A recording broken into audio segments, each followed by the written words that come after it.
And Kent State facility members are working to improve literacy rates in Portage County. But how and where is so unique? Our reporter, Christiana Ford, has more. Christiana? Yeah, Kendra, and she does it so selflessly. It's all volunteer work through the organization United Way. Barb Boltz actually helped kickstart the program 4 years ago. Goodnight Moon, Very Hungry Caterpillar, and Is Your Mama a Llama?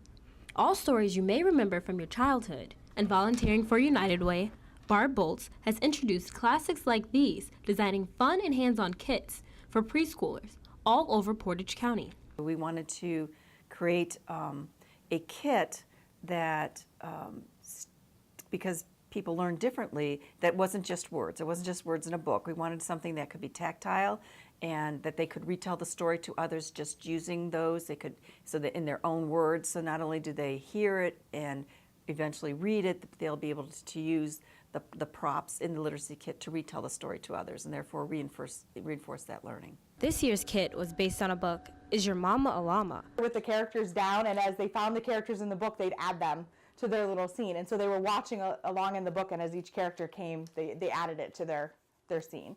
The goal? Having a child being able to read is one of the most important factors of being successful. And that long-term success can be a reality as these books go beyond the classroom and into their homes. While the parent would flip through the book and maybe read the story, the kids could also retell the story with just their pieces. And it gets the kids being able to have an imagination, use their vocabulary and their language to express themselves and retell a story that they know in their own little way.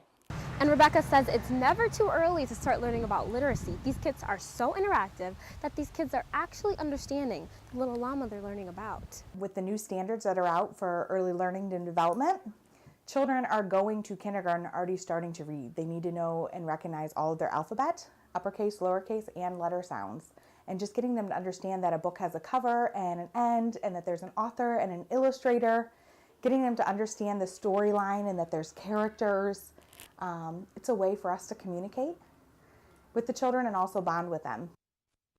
And the kits were also distributed to 3 other Head Starts in the Portage County area. They've also already chosen a book for next year. It may or may not be The Very Hungry Caterpillar, but don't share that with the kids. I heard it's their favorite.